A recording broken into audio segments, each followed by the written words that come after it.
Before I start, let me invite up my colleagues, Commissioner Castro and Commissioner Richards, to join me up here. What I thought we might do today is speak to you just for a few minutes about the lay of the land in Montgomery County government, and then really get into an exchange of ideas, take your questions, hear your concerns.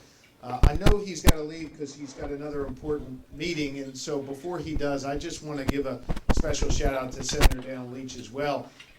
Dalen works very, very hard for this community in Harrisburg. I served with him in the House. He then moved down to the state Senate after that. It was a joke, and he's doing a great job fighting for good progressive causes, create jobs in Montgomery County, in Delaware County as well. And we thank you for your leadership down in Harrisburg and here at home. I'm pleased to be here with my colleagues. You know, there was a lot made about the politics of this most recent election. And to be honest with you, that was being made by a lot of folks outside of the rooms that the three of us traveled in after November 8th.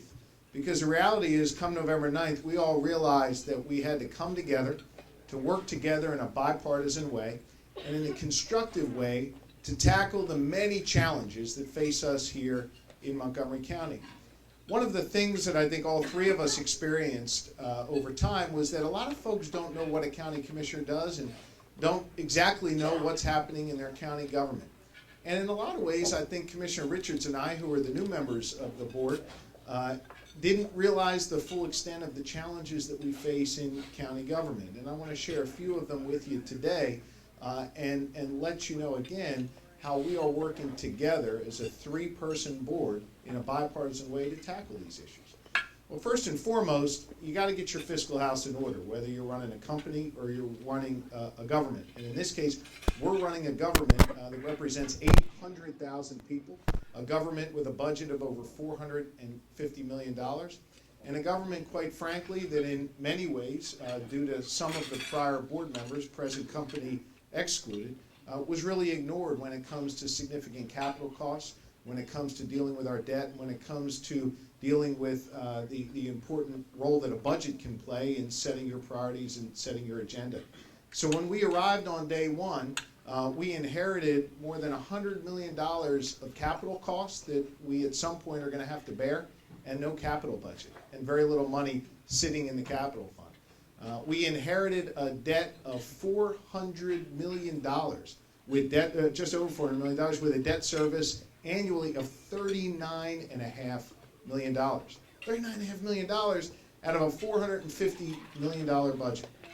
We inherited an operating budget that, quite frankly, did not reflect the reality of what we were spending money on, and did not reflect the priorities of our new administration, the priorities of being able to help create jobs and grow the economy in smart ways to invest in economic development, did not reflect the reality of what happens when the state cuts funding for human services and the costs are pushed down on the county level to meet the demands of our constituents, did not reflect our values when it comes time to funding important community efforts, and then just in reality did not assume spending on the things that had to be spent money on. So for example, when the prior board built a new prison and invested significant amount of capital dollars, they didn't fund staff to staff that new prison.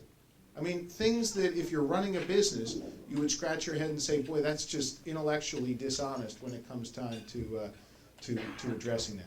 Well, all of that changed on January 3rd when each of us raised our right hand and took the oath of office to represent the people of Montgomery County and uphold the Constitution of Pennsylvania and the United States. We hit the ground running on day one, and so far we've cut nearly $10 million out of our budget to help ensure our fiscal health. We are trying to ascertain what our true capital needs are, both for economic development as well as for the buildings and the real estate that we own, that we house our county government in. We have hired top-notch staff and put together a group of people that can help lead and assist all three commissioners in carrying out the goals of our administration. We've created greater openness and transparency in our meeting process and in the process whereby which we go out and contract for different products and services.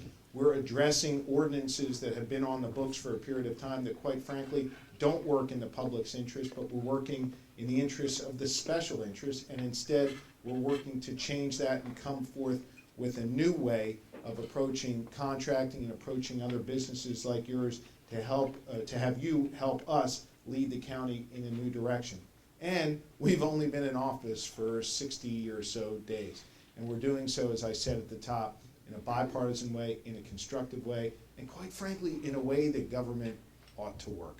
And we hope to be, at the end of the day, not only the people that are known as restoring fiscal sanity in county government, but also a model for what other governments should look like. A model for efficiency, a model for effectiveness, and a model for working together. That's exactly what we've done over the initial couple months in office. It's what we will continue to do for our 4 years together in office. It has really been a pleasure to serve alongside Leslie and Bruce.